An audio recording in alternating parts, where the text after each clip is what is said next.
We have made it to the back half of the home stretch, but that does not mean that things are going to get easier. In fact, the real test begins as the third best team in the East. The New York Knicks are in town right here on Hornets Live. We'll get you ready for all of it. Presented by Explore Boone. Jalen Brunson off a 32-point game over the Pelican to lead the Knicks to 7 straight wins. And Karl Anthony Towns, man, he is a double machine. He has 51 of them on the season, which ranks first in the NBA. Of course it does. Oh, look, a little walk up by Coach Charles Lee. Kobe White saying to him, hey, Coach, you see that game on Tuesday? Yeah. What about the 26 points and 6 threes made? Yeah. Oh, my God. Do more of that. You're not going to miss him walking in, that's for sure. LaMelo LaFrance, Eastern Conference Player of the Week. We love to say that one, and we're going to say it as much as we can until he no longer has the title. Hi, everyone. Shannon Spake, Terrence Oglesby. It's going to be a great one here in Spectrum Center tonight because truly this is a game that almost everybody has had circled on their calendar for a while. It's been a while since these two teams matched up, but it is going to be a test and a potential playoff preview. Yeah, this game, too, with a lot of playoff repercussions. And what do we mean by that? Well, the Hornets are trying to make their way up, so maybe they can get outside of the play-in picture and straight to the playoff. But all of that being said, these are two teams that are playing some of their best basketball of the season. The Knicks, 7-game win streak. The Hornets, 4-game win streak. And we got them playing each other on a great day here in Charlotte. I'm fired up to see it. And the Hornets coming off arguably their best offensive performance of the season with how they're sharing the basketball. Oh, my goodness. The games here during this home stretch have been so incredible. They have really shut them out, won by 20 or more in every single one. But, White, like we said, this is going to be the real test because if you look at the standings, that's where the Knicks are. And that's where they've been most of the season. They're one of the best teams in the league, and definitely in the East. And they just have so many different ways they can beat you. Jalen Brunson can have a big game. Then you have Karl Anthony Towns. OG Anunoby has been terrific in spots this year. This is a Knicks team that is looking to win an NBA championship, and it's been that way over the last few seasons. Got a new head coach in the fold, and now you're seeing a deeper Knicks team that's going a little bit further in their bench, and they're going to be able to reap the benefits of that towards the end of the season. Need the Hornets to play well. I was going to ask you how different the Knicks are since the last matchup between these two teams, but I'm just going to go ahead and focus on the Hornets.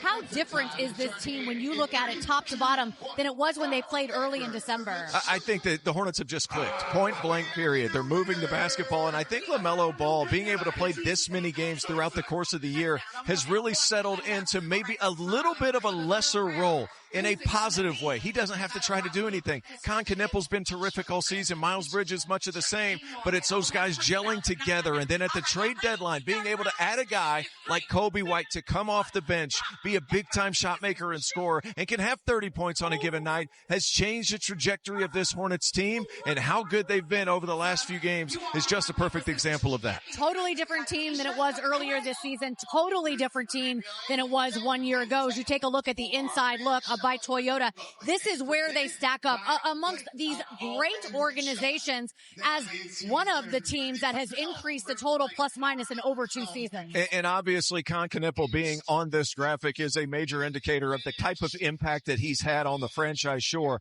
But this isn't just a Con Knippel graphic. And I love him and Larry Bird being side by side, sure. But this is an overall team graphic with how good the Hornets have been this season as opposed to last.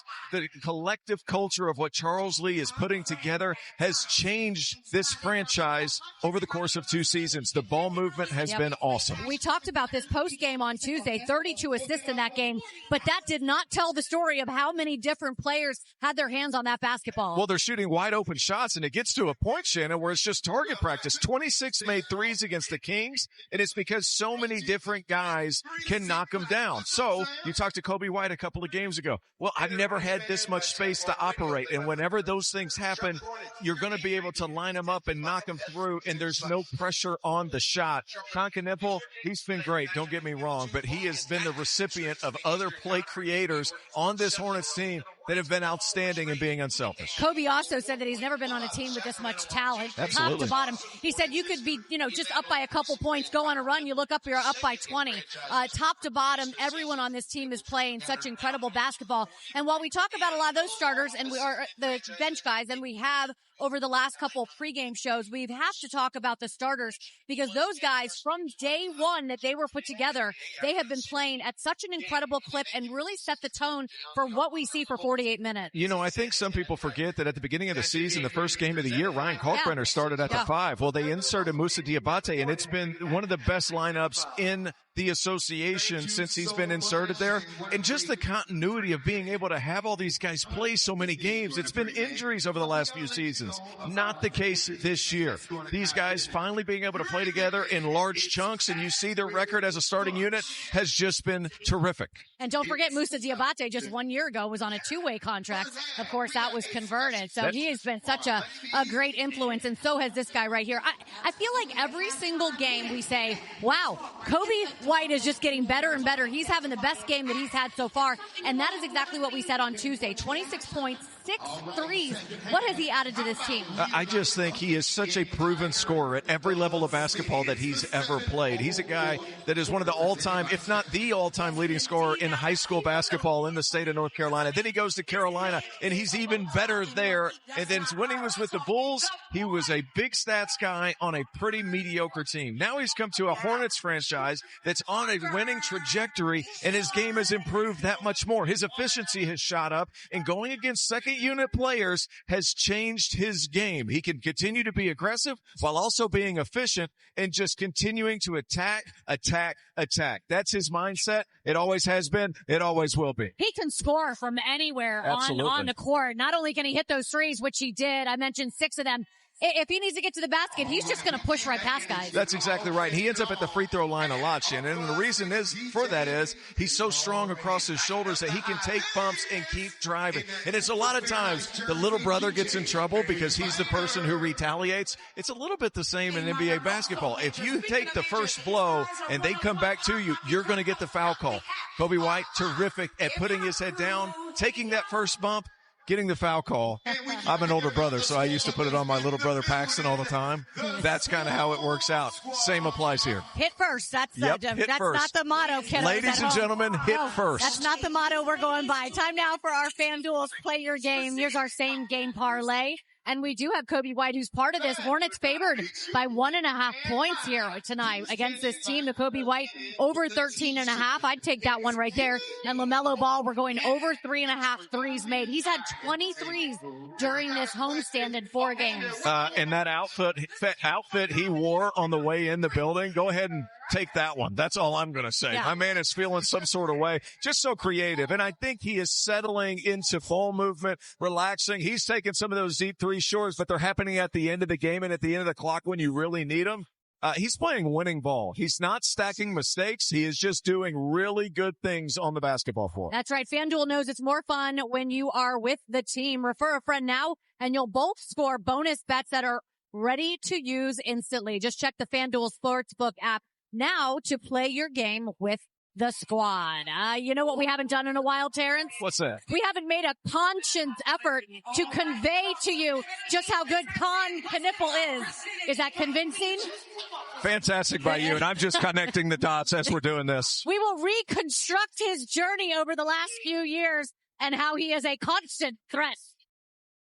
Welcome back to Uptown Charlotte. We're getting set for game 73 of the season. Yes, 73 and the 4th in this home stretch. When the season started right here at Spectrum Center, it was big news when 3 rookies were in the starting lineup. But Sion James, Ryan Kalkbrenner spent 5 years in college. Con Kniffel had just 1 year at Duke and was the youngest of the group at 20 years old. And yes, we know that Duke does it a different way. Prepares guys for the NBA. Prepares the one and done. All right. I'm just giving John Shire a little love. He's an old soul. Con Kniffel's an old soul. Let's leave it at that. No, you're right, though. Yeah, John does a great job. On paper, right, 4th overall pick. But that doesn't necessarily mean he's going to be ready to go. He has been ready to go. Well, he's been a scorer. He led the EYBL in scoring back in high school. He won state championships at his high school, and at Duke made it all the way to the Final Four. He's had success everywhere, and it's because of his mature approach to the game. throw in the fact that the man's going to shoot 40% no matter who he's playing for, and that's a recipe for success. This is a guy that's super talented, made waves across the NBA. People know who Con Knipple is now. It's not just LaMelo Ball whenever you're watching Charlotte. It's Con Knipple and the rest of the guys as well. He has been terrific all season long. You know, you talk about how young he is and how much has been on his plate since coming over here, but you don't really realize until you think about the fact that just 2 years ago, he was in high school. Wisconsin Lutheran High School. They, of course, went on to state championship and state champs. But take a look at that. Then, of course, 1 year at Duke, as I just mentioned, made it to the Final Four. That was just 1 year ago this month. Exactly 1 year ago, he was playing Arizona in the Sweet 16. Barely a whisker on that chin, Shannon.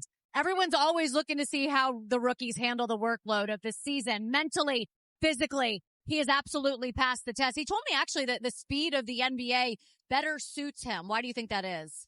Well, I don't think Con's ever been considered an elite athlete, and I think that works to his advantage. He's always been a player that plays in straight lines and takes his opportunities when given.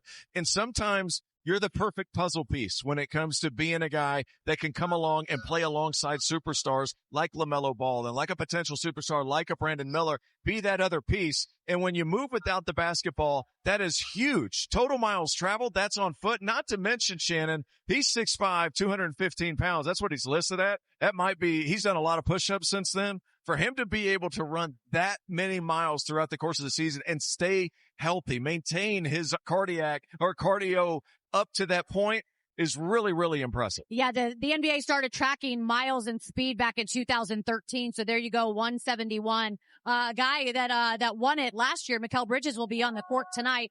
Take a look at this. We knew that he was going to be able to shoot, but what are the other things that he does that maybe surprised you a little bit? Well, I think in these first two clips, you see exactly what the Hornets like to do whenever he's in the game. Use him as a screener. And then sometimes, Shannon, you inbound the ball at the free throw line and you let 6'5", 215, 220 pounds just go to work. But we understand he moves so well without the ball. We alluded to how far he's traveled in terms of miles. And then he just runs the floor every single possession. But like you said, not just a shooter, a big enough body to make an impact on the glass. It just makes really smart decisions with the basketball in his hands. And we've said it, Shannon, it's been a reoccurring theme.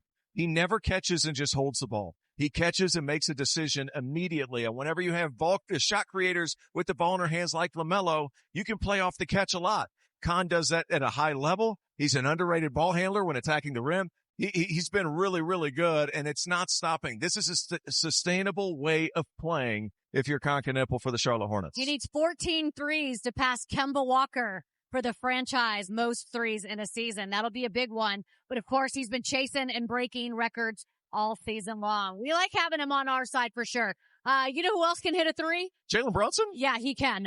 Over 37% on the season. And when he does, you get the hand in the face, Telly, don't you? Let's try to limit that tonight, why don't we?